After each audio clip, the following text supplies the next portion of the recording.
the important and critical role that law enforcement plays in keeping people safe. And one of the things I admire the most about sort of the attitude and a lot of the sort of framing around law enforcement in Massachusetts is every year we do the Hannah Awards, which are the most important and highest medal of honor you can get in law enforcement in Massachusetts. And the last couple of years, more than half the people who win those awards win them, or receive them is probably a better way to put it, because of some situation they were in where they de-escalated, they avoided trouble. They were in a tough, difficult, tense environment, and they used their training to do the things they needed to do to de-escalate the situation so that nobody got hurt. And I think I've talked to local leaders in Massachusetts about this. I've talked to our own folks about it, and have basically said that if people choose to protest, you know, we need to make sure they have the ability to do that. We hope people protest peacefully, but honestly, it's a moment like that, an event like that, I can't imagine why people wouldn't want to get out in the streets and make a point about it. And have you reached out to the governor there? I haven't, no. Thanks, everybody. Thanks, everybody. There's a bill on your desk about nursing home data reporting. Any thoughts on that? I know they just passed yesterday. Is it okay if I read it first? Okay. Obviously, we care a lot about reporting. We've done a lot of work to enhance our reporting here in the Commonwealth. We think it's important. Thank you.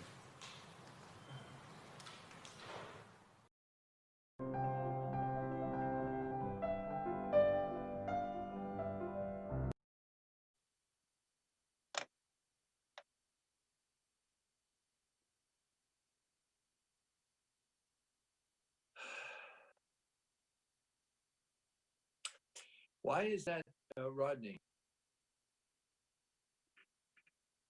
Yes. Why is that up in the top there when you touch it? We have mute, share content, stop video, and so forth. It goes away. What happened? That usually I'm not- stayed up there. Nope, Now it's all of a coming on. He should be coming on now. Yeah, mine does that too. I'm not sure. sudden- Well, it didn't last week. Is it when you speak it goes away? No, it doesn't. I don't know. It was up there before all last week, when we had a meeting before. I hope the people at Subway don't know something that we don't know, because they're boarding up the windows down there. Really? I got a call from Ken Valley at the bank, and the Barry and Danny went home for a while. They came back for tonight's event at 6:30. They both called me. So, yeah, I know. But it's the only This thing- isn't televised yet, correct? I don't think so. Yeah, LTC's on. Yeah, we're on television. It's on They LCD. can hear now, Madam Manager? Yeah, you can see LTC is on the bottom of the screen. We're live. Yeah, they're on. Yes. I think we got all the members too, Rodney. Okay, let us proceed then. Mr. Clerk, could you please call roll? This is the meeting of the Transportation Subcommittee. The agenda item is the Pawtucket Boulevard. This is referred to the subcommittee from last week city council meeting. So, Mr. Clerk, could you please call the roll? Chairman Elliott, Here. Council Conway, Here. Council Samaras. Here. 3 present. Thank you, Mr. Clerk. We have Council Chow has also joined us along with members of the subcommittee, Council Samaras and Council Conway. We also have the city manager, the transportation engineer, and the superintendent of police. Thank you all for joining us. I did see that letters, we received a couple of letters from the delegation that were sent to the state, and which is good news. My hope was that we could get someone from Mass Highway or Department of Transportation office, but I had to get a call from their teeth, but didn't seem to be possible. Maybe at some time in the future we can. But before we go any further, I'm going to go right to you, City Manager, Madam Manager, and for an update or any opportunity to speak with state officials relative to taking a closer look at Pawtucket Boulevard and what measures can be done. And then I would like to go to you, Chief, right after that, and then the transportation engineer, just to get a sense of how things are going from you, Chief, on the safety aspect, and then some recommendations from our transportation engineer. So, Manager Donahue.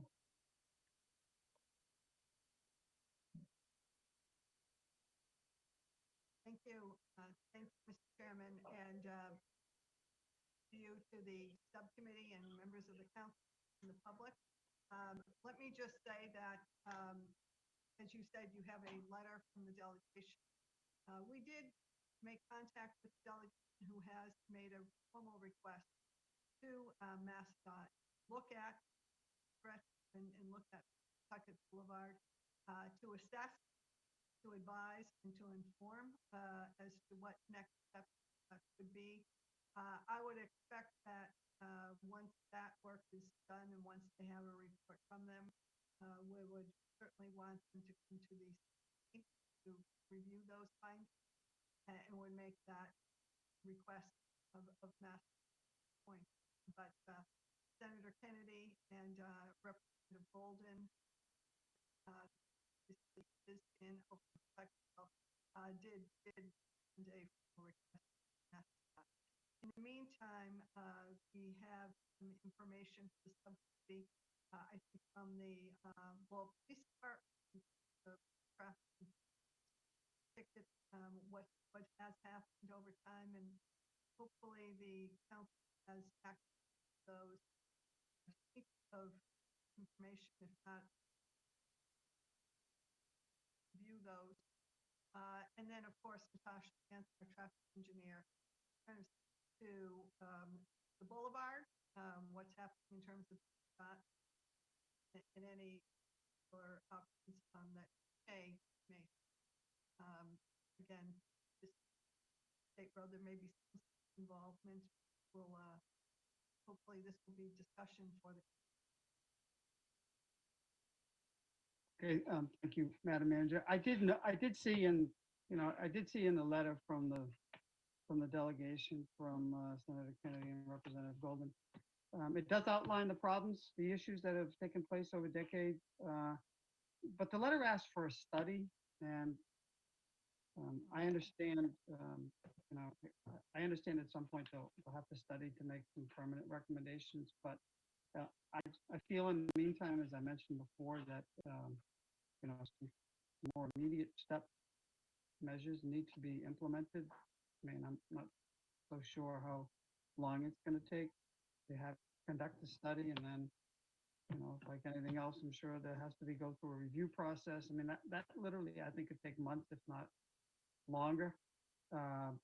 So I'm hopeful that we have an opportunity to make some changes. Or how do you feel that's going to go, Madam Manager?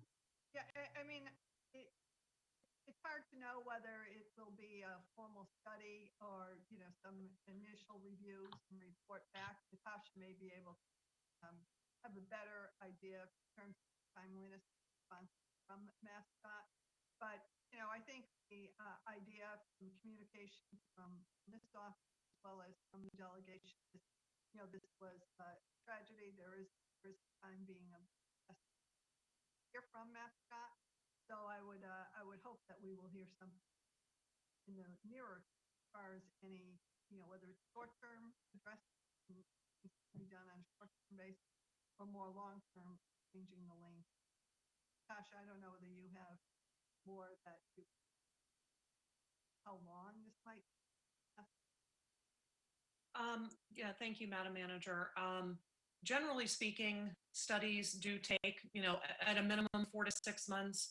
I know MassDOT is understaffed, similarly to, many municipalities and other state agencies. And everyone is, of course, trying to work remotely. So it would be hard to estimate how long a traffic study or a traffic calming study might take. But I would guess that months at a minimum and possibly longer would be my estimation. Okay, thank you. I do, I do appreciate it.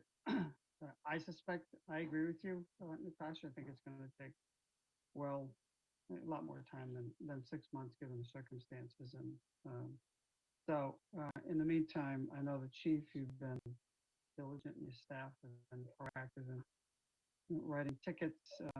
Any update, chief? I know I think it was last Tuesday, well over 200 tickets have been written on the boulevard alone.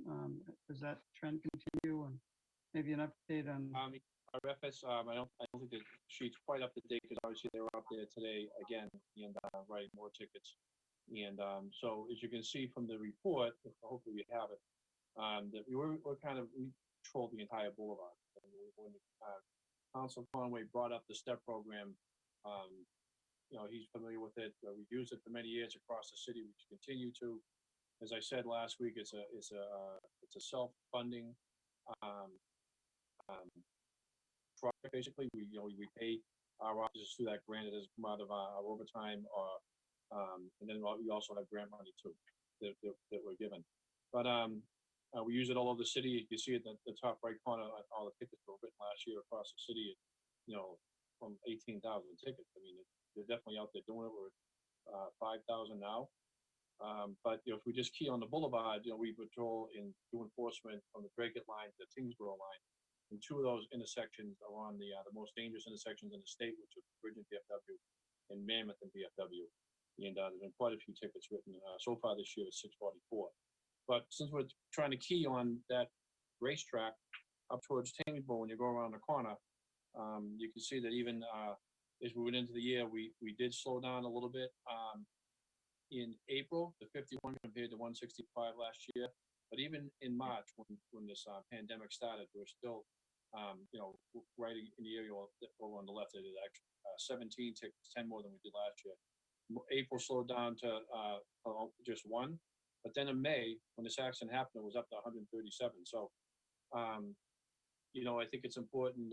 Car 1 can't be up there all the time, but we obviously have that step detail that have a constant presence.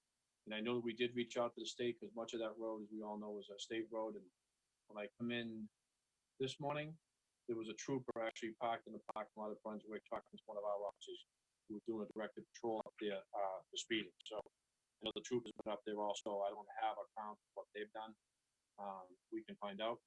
But I think where they don't get to have to answer calls, they basically, traffic is their thing.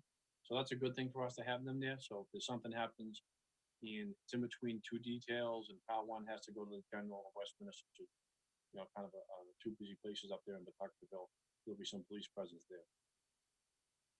hey, chief, I'm not sure if I get lost in emails, but I have not seen that report. So If you come out late, I can actually, if you're sitting in front of your email right now. I'm not sure that members of the subcommittee, Council Samaras or Council Conway, did we all get that? No, I don't think we got it. I don't think I got it. Okay, all right, well, you know what? That's my fault. I mean, I reached out for Megan. No, chief, it's fine. I mean, it's as long as Yeah. we'll be able to use that data for the subcommittee meeting. So, that's good. You answered one of my questions. The Mass State Police, it's good that they're going to provide some enforcement because, as you mentioned, car 1 can't be there all the time, and it's regrettable, but that it's a very dangerous area, and we're going to need, I think, some significant measures to make that place safe. So, It's just gonna be the key. We'll be okay, up there as much as we can. okay. Any questions for the chief from members of the subcommittee, Council Samaras and Council Conway? Thank you, Mr. Chairman. Chief, thank you for the work that you're doing up there. If there was anything is there anything that you can think of that we should do right now that you'd like to do with support from the city council, or do we have to wait for the reports? Yeah, I think we'd have to wait for the state report to start as far as what adjustments we're gonna make up there. But, okay, so, sorry, I'm kind of doing two things. No problem. Yeah, but we're definitely gonna keep our presence up there and, try as much tickets as we can up to the council. I think, working to have the delegation, with the delegation, have them, reach out to the state and, make sure that they know how important this is. Obviously, we know, you know, two people walking down the boulevard on a beautiful day, Pawtucket, never should have happened. We're gonna need their help up there and try to calm that traffic up there. And, it just can't be enforced. It's gotta be, something's gotta change up there. Whether it's somehow try to narrow it. Again, I'm not a traffic engineer, but anything we can do to make sure that we stay on the delegation and I know they'll do it if we ask them just to Yeah. let the state know, even though I know they're shorthanded and this pandemic is not helping anybody with them trying to do their job. But we really need to take a look before someone else gets hurt. No, Chief, you're on the money, but actually, Mr. Chairman, could I ask Natasha a question that I'd like to have the chief respond? Natasha, Yes, yes, Counselor Conway. I mean, with your expertise, I mean, what do you think the recommendation would be coming from the state? Or, I mean, do you have to wait? I mean, but you know what the traffic issues are. You have an idea what the state might be trying to recommend? And my concern is sometimes, there's a realization that we have of how serious this issue is. And the state, they have a formula and they give us the formula. And I'm not concerned about a formula. The reason we're having this meeting, Chairman called this meeting was because we're concerned about, the citizens in this city. So with that, I mean, can you give us an idea? So I would say that certainly MassDOT takes pedestrian safety, that's a very, very high priority for them. And this is a really tragic accident that they would, of course, want to try and figure out if there was a design solution for that. Obviously it does sound like speeding has been an issue on the boulevard for a number of years.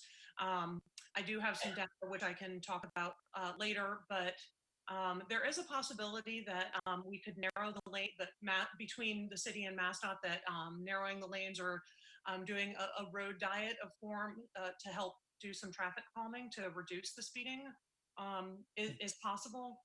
There is a project that MassDOT has on the tip right now that's funded in 2025, that's reconstruction along VFW.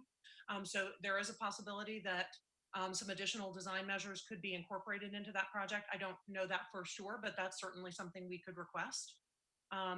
So I do think that MassDOT will take this issue very seriously and will try to help. Okay, thank you for that. Thank you, Mr. Chairman. Okay, yeah, let's, Council Conway, Yep. for the chief, Thank you. Yep. Thank you, Mr. Chairman. go to Natasha. So are we going to me or did Councilor Conway have a question? No, I just wanted to mention, Council Conway, if you have any questions for the chief, and then. A couple points here. First of all, Chief, I want to also echo the fact that, you guys are out there, you're trying to do the very best you can. And I think that under the circumstances, what's happening is, because of the virus, which has been brought up a number of times, you hear it all over the place. You hear it all over the city and also in other towns and cities in the state and even across the country that, speeding has become an incredible problem. And because it's just fewer cars on the highway.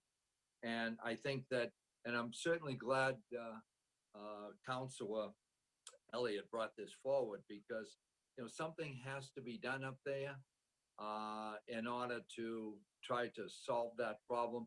The question, I have a couple questions here. I think actually to Natasha. When we talk about the state, has the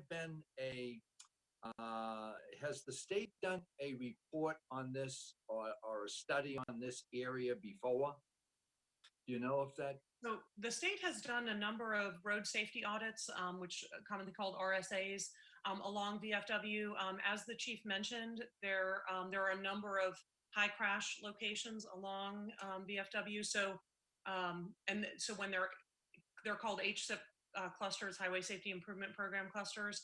And and recently I was involved in an RSA that crossed the boulevard, and the conversation of a road diet on VFW did come up with the MassDOT members there. So they have done, but I wouldn't say that they've done an evaluation of the safety along the boulevard, like say from Drake to Tingsboro. That probably has not been done. Okay, because that's the point I was trying to make here, is the fact that if they've already done a study and then they come to a conclusion that there doesn't have to be anything done there, which as far as I'm concerned would make much sense. So I'm wondering what type of other information that we can bring forward so that we can hopefully, get some positive movement up there in that area. And, and also, again, the chief, I know that we've talked about this before, that, throughout the entire city, you people have been working on it. I know it's been brought to my attention, not only the boulevard, but, Woburn Street and Andover Street, Connector, and there's other places too, that I think we really have to focus on, because that's when people can pick up the speed. Now, one other question here to Natasha. Is there anything that we can do, and I know Councilor Samaras just touched on it, is there anything we can do now? Can we put more signage up there or something that is going to slow this down? Whether it's, and I don't know, I forget the name of the, you have it sometimes at the side of the road, and it gives the speed when you go by it. I'm not sure what the specific name is on that. They're called, Sorry? No, it's a dynamic speed sign, or a dynamic warning sign where it flashes back your speed to you. Right. Can we do things like this? And I know it's only a Band-Aid at this point, until we can bring something forward, something that's going to be a lot more concrete with the state. Would that make any sense at all? Sure. So yes, so those type of signs have an efficacy of about 3 to 6 months. So once drivers get used to seeing them, they stop paying attention to them. But at first, for the first 3 to 6 months, it does work. It's flashing red at them, and they say, "Okay, I'm going to slow down." So, Right. and we do have a police trailer that has that that has one of those, and I believe we have another one that's portable and solar that we could potentially install, so that there would be one on each side. So that's certainly a good option. Would you recommend that for now, until we get further information? Yeah, I would. I think that's a really good solution. Mhm. Okay. All right. Thank you. Thank you. I appreciate it. So, Councilor Drinkwater also joined us. So before we go, I'd like to have Natasha give a presentation, but does anyone else have any questions specifically for the chief? Councilor Chow, Councilor Drinkwater? I do. Thank you, Mr. Chairman. Thank you for hosting this meeting. It's very important, it's very timely.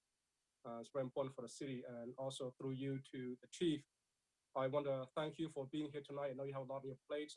Thank you for keeping the city safe from traffic to every other activities going on in the city the past few days. So I really appreciate your time and the police department efforts. On this traffic situation, I have a couple comments. One is particular to this meeting, and that is when we're looking at the traffic study and the areas of concern, did we mark like the stretch of the road from what point to what point that is considered to be dangerous? Would it be just around the boulevard walking area, or would it be stretched to the vocational school all the way down to Pawtucket and School Street? Is there one particular area or stretch that is of concern, either for the chief or for Natasha? Well, I would definitely say, even into Tingsboro, we need to have a conversation with them. Because it's been my experience driving that boulevard that everybody seems to do the same thing, that as soon as you come down to where it breaks into, we've talked about this, breaks back down to one lane before Westminster, everybody's got to be the first guy in line to get to the Tingsboro Bridge. I've actually had people pass me and then jam on their brakes and take a right into Westminster. So that's another area of concern. 'Cause it's a high volume area of traffic, depending on in the afternoon and in the morning. The other thing that we, even to the point like when the kids were up at the boat school, and I know when I was a captain, I was in charge, talking with one of my areas I was in charge of, that we would actually set traffic cars out there on half days of school because we knew most of the kids would be coming down the boulevard at Walk 7. And we've actually had a couple of accidents over the years down by down where they have the concerts and stuff like that. There was a kid that hit a pole down there years ago, and that's what prompted us to kind of pick it up there. But yeah, there's definitely, to me, the whole boulevard needs to be watched. You know, like we talked about, Natasha talked about Bridge of VFW and in Mammoth Road. We spend a lot of time both those intersections. So yeah, it's a busy stretch of road. Well, thank you. And if I could just make one more question, Mr. Chairman, and this is not related to the Pawtucket Boulevard, but just traffic all over the city, as Councilor Conway began to point out, some long stretch and very big roads. Typically, we would have a neighborhood meeting and a police officer would be present, and the neighborhood attendees could express what street on their neighborhood that they face problem with. But because of the stay-at-home order the past couple months, we have not had any neighborhood meeting. And, coincidentally, we have many traffic problems that are basically high-speed traffic throughout regular neighborhoods. Are there any plans that, for example, like in the Highlands, like Stevens Street is not a big street, and Chelmsford Street, are there any plans to also increase traffic patrol or for the moment, especially we're getting to summer where people are driving faster normally, but now have less vehicles on the roads. People just like drive very fast, and people, all kind of things becoming very dangerous all over the city, actually. Well, Yeah. yeah. Councilor, Chief, Yes, sir. we gotta focus, we only advertised Pawtucket Boulevard on this agenda, so I just want to caution members, we gotta focus specifically on this. At some point in time, we can talk about other neighborhoods, but if we don't want to violate, we want to maintain within our limits of the open meeting law. So I'm sure this is a much broader discussion that we can have, but for this meeting, just want to focus on the boulevard. There has been some changes coming, and I'll talk to you after the meeting, Council, about that. Thank you. Yeah, and council, just to let you know, I mean, I'm sure all the neighborhood leaders would like to weigh in on this, so I'm happy to schedule another one, next week, because I do think it's a chronic problem across the city. I have a couple of motions on next week's agenda, because it's, as you mentioned, it's summertime, but I just want to caution that I only put Pawtucket Boulevard on the agenda. Sure, thank you so much. Appreciate it. Any other questions for the chief relative to the Pawtucket Boulevard issue? Okay, none. Thanks, Chief. Appreciate that update. Appreciate the report that we just got. We'll bring that forward at the subcommittee. So now the moment we've been waiting for, Natasha, lots of questions for you already, I'm sure. I'm sorry, Councilor Drinkwater, do you have any questions for the chief? No, all set. Thank you. Okay, all right, sorry about that.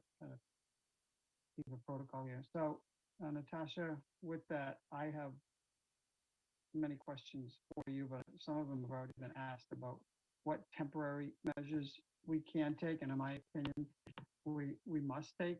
Can't have the police out there 24/7, and the long-term solution is not to continue to have that roadway be a 4-lane highway. And I know a letter was sent, and it was just yesterday, and I think we need to personally directly reach out to the Secretariat or the Director of MassDOT. I'm actually willing to put a call into the Lieutenant Governor or somebody to put this on the radar screen. I think as Councilor Chow mentioned, the summer's coming, and I think that data that you provided, Chief, on the number of tickets that you have written clearly warrants some immediate measures. It's good to know about that HSIP program, Natasha. I think that's important, but I firmly believe we need some more immediate measures. And I can tell you, where I work at DCR, we've been doing traffic calming and parking restrictions as a result of COVID. And maybe it's going to be just something like, a request until the study is completed, that they implement measures, and that, closing a lane and putting up cones or bollards or Jersey barriers, just something, because it's not going to get any better. So that's my concern and my issue. So Natasha, can you give us some data on? Yeah, sure. Happened. Thank you, Councilor Elliott. I just wanted to cover a couple things. I think there's a couple things that have already been said, but I just want to reiterate. It is a problem across the Commonwealth and across the country. There's no congestion on streets, and people are taking advantage of that and speeding. There have, I don't know if everyone at home is aware, but there has not been a decrease in the number of traffic fatalities, even though we have been in the stay-at-home status for over 10, 11 weeks now. So you would have expected a corresponding decrease in fatalities, and we have not seen that because of the increase in speeding. So that's alarming. Obviously, VFW has a problem with speeding always because it's not a terribly congested road, especially compared to the rest of the city. So I did look at traffic counts along the boulevard. So there, on the other side of west of Old Ferry, the traffic count is only about 13,000 vehicles. When you get east of Old Ferry, however, you jump up into the 20,000 range, which I think makes logical sense to everyone who's seen the backup onto the Rourke Bridge. So, kind of the stretch of the boulevard from Old Ferry to the intersection with Varnum, that's the section that's city road. The remainder of it is state highway. So go ahead. Can I ask you, just for my own geographic sort of identification, the 13,000 is, can you just explain a little bit more when you say west? That's Sure. Old Ferry.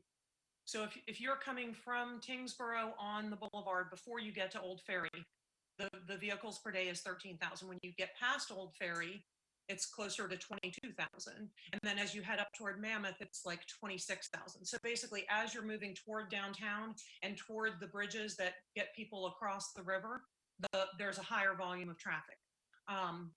That being said, a two-lane highway.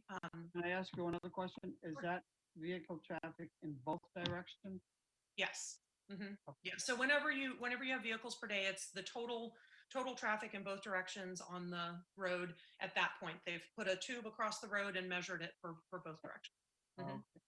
Yeah. And so just for everyone's information at home and on the transportation subcommittee, generally when you have a two-lane divided highway, the two lanes can carry 1,600 vehicles per hour. So I think there is room for, at least in portions of the boulevard, to consider at narrowing down to one lane, or perhaps narrowing the lanes and doing traffic calming devices that are more, when people feel like they've got a wide open road with no obstructions, nothing near them, they tend to speed. We talked about this with Andover Street as well, where you just have this 13-foot, 14-foot wide lane, and people feel very comfortable going much faster. And then, of course, the boulevard is a straight shot. So speeding is almost to be expected with the way the road is currently configured. So as you get closer to Bridge Street, again, like up to Bridge Street, we're at 26,000. When you get past Bridge and Route 38, it starts dropping again, and it's down to like 18,000, 14,000. So really the bulk of the vehicles are between Old Ferry and Bridge Street and the Huntsville Bridge. So obviously, in order to implement a traffic calming or a road diet, it would require MassDOT's involvement. To the chief's point, it might be a regional approach that we need to talk with Dracut and Tingsboro about how we transition from Lowell to the other communities. I would mention that, of course, we have the Rourke Bridge project that's currently under design, and there's a bunch of traffic that gets to the boulevard coming across the Rourke Bridge, so it's something to factor in. And of course, the Market Basket, the weekday projections are an additional 5,000 trips per day. Some of those trips will be on Varnum Avenue and some will be on the Boulevard. And on the weekdays, it's closer to, I believe, 9,000 trips. So that's significant when you're talking about 12 to 20,000. That it's a big increase. And then the other thing that I would mention is, NIMCOG, the Northern Middlesex Council of Governments, MPO, they do traffic counts and analyze crash clusters. And there are a number of dangerous intersections along VFW Highway. So out of the top 100 crash locations in Northern Middlesex County, we account for 48% of the crashes, the city of Lowell, out of all of the communities. And that's because we're the most populous. However, we do have the number 1, which is VFW at Bridge, the number 3, which is VFW at Mammoth, number 5, VFW at Aiken, number 13, VFW at University, and number 40, VFW at Riverside. That's out of the top 100 in NIMCOG. So it's significant. There is a source of federal funding, which is HSIP, the Highway Safety Improvement Program. That funding goes through the TIP, through NIMCOG's MPO. There is a project, as I mentioned earlier, the VFW, it's called VFW Reconstruction and Related Work, and it extends the length of VFW throughout the city. That project is funded for 2025. That would mean construction would occur in 2025. So I think there might be an opportunity to talk with MassDOT about incorporating traffic calming and road diet into that project, because it's in earlier stages of design development, or at least I would expect it to be in 2020. So that might be an option that MassDOT would be amenable to. I do think there are some short-term solutions. I think Councilor Conway hit the nail on the head. Dynamic speed flashing warning signs are helpful. Again, those only work in the 3 to 6 month time frame, but with summer coming up, I think we can expect a lot more people walking along the boulevard. So I think that would be a good option. And I like the idea of asking MassDOT for some temporary options with cones or barricades. There's also, a fairly inexpensive option is they're called flex posts. They don't provide a structural support, but they do provide a visual reminder to cars that there's an obstruction there, which helps. Again, it's a mental thing. Visually, you think I need to go a little slower. So I think that there are some options that we could consider and evaluate. Okay, good. I appreciate that. I like the flex post idea temporarily, because your description of what needs to take place, there is a lot of data there, and I understand. Rather than make permanent solutions, there will be a study. However, more people are going to be out, and the last thing they shouldn't have to be concerned. This never should have happened. It shouldn't happen again, and the onus is on us to make sure that it doesn't, and that means holding MassDOT hold their feet to the fire. And I know the subcommittee and the council and the manager, we plan to do that. And because if we don't squeak, the squeaky will get the grease. And look, I understand the magnitude of traffic problems across the state. But just the traffic counts, that's an eye opener, certainly for me. It would also be helpful. Could you give us that list of the top 100 crash clusters that NEMCOG may have? That would, I think that's an eye opener, that we have, 4 very serious intersections in the top, top tier. So with that, why don't I go to questions? And I don't want to jump the gun, but Chief, can I ask you a question? I have a motion on the agenda tomorrow night just to look into the possibility of putting cameras at some of these dangerous intersections or locations where speeding takes place. And I'm wondering,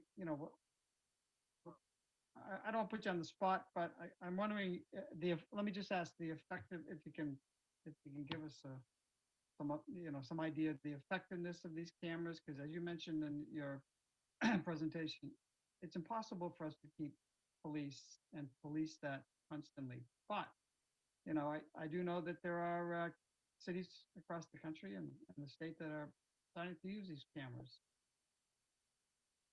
Yes, so obviously that'll be a huge advantage for us. I know we have a lot of cameras up in the city right now. Some are at the intersections. I don't have the list, or I don't have them up on the screen right now like I had in my other office. But definitely, first thing is that we wouldn't be able to probably issue any citation. Like if we were to catch people running red lights, the courts won't allow that. But it would be good to be able to watch the traffic. You see it a lot up in Nashua. They've been doing it for years. You can monitor the traffic from the station. And basically, if there's a problem then, for some reason, something's going on and there's a tie-up because of an accident or something like that, with social media, we could put it out there and obviously send someone to that intersection to try to pull that traffic if there's an area to pull them. It's kind of hard in the city. And so also the advantage to us, we've seen this, going back in my history here at the old PD, especially working, some of the serious crime. If we had cameras at intersections, we could have picked up vehicles leaving the scene of a lot of crimes, a lot of things that have happened over the years.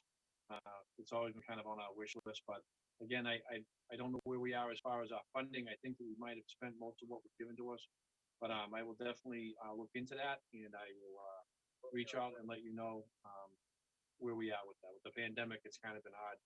There's a lot of people that are working remotely and do that kind of project while this is going on. So I think it's kind of bumping along here, but I think it would be worthwhile, something to look at. Obviously, I mean, any tool you could use to help get through the city, because I've been seeing, even before this god awful accident, that it's been an issue for us. With the construction going on, with the bridges that we had to do all at once, we had to do them because they were crumbling. So it would help. It would help. Oh, So I'll Chief, get- I'm a little disappointed.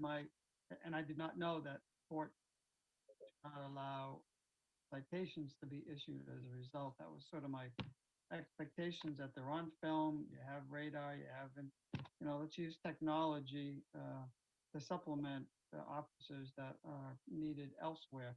Is that the case? Is that just in Massachusetts? Is it? I don't know. Maybe the hash. No, I know. I'm not sure. I think it varies state by state. I do know in Massachusetts, I know we can't use, there is no red light running cameras. I know that that's not allowed. I did just want to address just a couple things with regards to cameras. I want to stay on this camera thing. So some states allow it and some states don't. And does it require legislation? I want to just jump over to the city manager. Thank you, Mr. Chairman. It's really court decisions that have ruled that. Primarily, if you ask court determines, the camera can't tell you who's driving. It'll give you a plate number, but in order to give someone a criminal citation, whether it's no driver, so understood. courts haven't allowed it. Okay, understood. Well, Councilor Elliott, could I just let the chief know something? So I did get MassDOT is planning to install a camera on VFW on top of a very tall pole between Bridge and Lakeview. And they have, now I believe it's not going to be installed. It might be being built either this summer or next summer. I'm sorry, I don't have the information right at the top of my head. However, they did state that the city would have access to that video. And I don't know if it would be a live stream or not, but I will send that information to you. I would also add that for any of the intersections along VFW that belong to the city, if we have a grid smart camera, which is the camera that controls the traffic detection, it is possible. We are not currently equipped to live stream any of that. However, we can record the traffic data if we have an external hard drive in the traffic controller. That is not something we're currently doing at any locations, partially because we have to determine how that would impact like a FOIA request and how we would save that data and who would manage it, all of those things. But those are options that I can discuss. I can talk to the chief about as possible solutions for his need for camera footage. Members of the subcommittee, questions, additional questions for Natasha, city manager? Also, Council Smaras, Council Conway, okay. Council Drinkwater, Council Chow, questions for the traffic engineer or city manager? No? Okay. Well, this is good information. We'll bring it forward as a report of progress. And I guess at the very least, on the city end, we will continue to write tickets. We'll look into it's not a radar. But what is it again, Natasha? Dynamic variable Dynamic speed warning sign. Mhm. speed warning. Chief, if you put a car next to that speed sign, do you write tickets or, because, people see it for a while and they're like, oh yeah, this is my speed, nobody's here. I mean, if I were to station a marked unit up there, is Yeah. that what you're? I mean, we could, move it there one day, move it, take it away, move it back. I mean, you could do that. I know you got your hands full with other things in this, and it's not just this intersection, but But you know what? Whatever works. I mean, we'll do whatever it takes, Different ideas, attack it different ways, we write tickets, put the cars up there, put the board up there. Right. And do because- you also utilize the STEP program on the connectors at the state? They're state roads, so Yeah, we're obviously gonna stay on the connectors, place they fly, but, right. I also want to make sure we're gonna start putting out how many tickets we write a week. We're gonna do that on our Facebook page, because I think it's important that people know we are out there. Okay. We are gonna enforce the motor vehicle laws. So we're gonna start that this week, and, just so people can say, oh, I mean, he's flying around, at least I know the police officers are writing tickets, and then we get deeper into conversations, like you talked about, set something up for neighborhood groups. Okay. Yep. No, Chief, I think that's a great idea. Social media is the place to go, and if people if they know and there is a perception and it's in actuality that you go in low, you speed, you're gonna get a ticket. I think it's a good thing. And I know from the past experience, lots of times it's people that actually live, within the vicinity, so. Because people out there think well, police in general are not dealing with the traffic because of the pandemic, so we're gonna get high numbers every week to show that we are out there. We're gonna continue to be out there. That's great. That's good to know. I think that's a measure that'll be helpful. Okay, so I'll turn it over. Councilor Chow, did you have something? No, everybody's good. Okay, I don't have anything. We'll bring this forward. Hopefully we'll get some feedback from Mass DOT, and I'm wondering if we should reach out to NEMCOG. I know they probably have some contact, or just, maybe they can write a letter as well. I just feel that I don't want this to fall on deaf ears, knowing how much is going on in the state. So, okay, I'll stop there. Anything else? No, okay, there are no motions. We'll get the information. Thank you for the traffic count. Thank you for the data and update. I don't have anything else. I'll entertain a motion to adjourn. So moved. By Councilor Samaras, seconded by Councilor Conway. All those in favor signify by saying aye.